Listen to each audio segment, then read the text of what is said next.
Hi guys, সবাই কেমন আছেন? আশা করছি সবাই ভালো আছেন। আবার একটা নিউ ব্লগ শুরু করছি।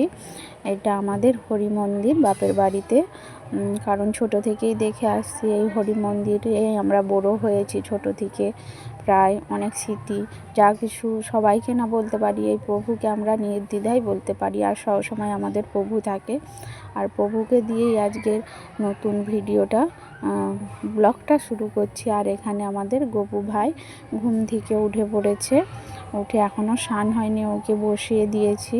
কারণ আজকের দিনটা অন্যরকম। আজকে যেমন কার্তিক পুজো তেমনি হলো মাসের শেষ, তাই মায়ের কার্তিক ব্রত কমপ্লিট হয়ে গেছে। তাই এখানে বাঁধাকপি, ফুলকপি, আলু সমস্ত সবজি কেটে নিয়েছি। আর এখানে ভাজা মশলা ভাজা হয়ে গেছে। আর এখানে এক সাইডে যেহেতু সবাইকে সেবা হবে, তাই পিতলের হাঁড়িতে রান্না বসিয়ে দিয়েছি। আর এখান থেকে জানলাটা আমি খুলে দিলাম, দেখো ভিউটা খুব সুন্দর, তাই একটু তোমাদের সঙ্গেও শেয়ার করছি। আর এখানে মোটামুটি আমার প্রায় সব কিছু কমপ্লিট হয়ে গেছে। এবারের খাবারটা কিন্তু আমি করিনি, আমার মাই করছে, কারণ সে নিজের হাতে সমস্ত কিছু দেবে। আর এখানে সব হয়ে গেছে খাবার দাবার, সব একটা কড়াই হচ্ছিল না বলে, এই হাঁড়িতে হচ্ছিল না বলে আবার কড়াতে দিয়েছে। আর এখানে প্রায় হয়ে গেছে, সবাইকে পরের পর দেওয়া হবে। একটা মহাপ্রভুকে দেওয়া হবে, আর গপুকে দেওয়া হবে, আর আমাদের মনসা ঠাকুরকে দেওয়া হবে।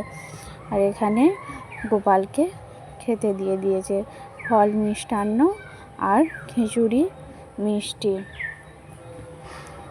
আর এখানে আমাদের লক্ষ্মী, নারায়ণ, গণেশ আর গোসাই বাবা আরও সমস্ত ঠাকুর আছে, ওরা ওখানেই থাকে, ওদের দিকে ওখানে সেবা দেয়, আর গপুকে ওখানে দেয়।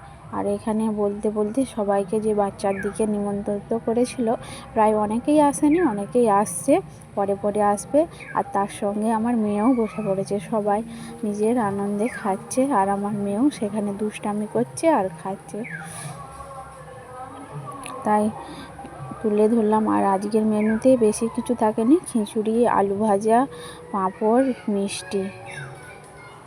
আর এখানে আমি প্রায় আমাদেরও একজনদের ঘরে নিমন্ত্রণ ছিল, আমার ঘরেও খেয়েছিলাম, আবার সেখানকে চলে গেলাম। আর সেখানে আমি খাওয়া শুরু করে দিয়েছি। প্রথমেই খিচুড়ি আর বাঁধাকপি, প্রথমে এক গ্রাস নিয়ে নিলাম, ভালোই লাগছে। আর খিচুড়ির মধ্যে অনেক রকম কিছু দেওয়া ছিল, কাজু, কিশমিশ সমস্ত কিছু। ওখানেও মেনু ছিল বাঁধাকপির চচ্চড়ি আর খিচুড়ি আর মিষ্টি, তাই সেটা পরপর খেয়ে নিলাম। আর কে কেমন আছেন সবাই জানাবেন, আজকের দিনটা কেমন, লাইক শেয়ার করতে ভুলবেন না।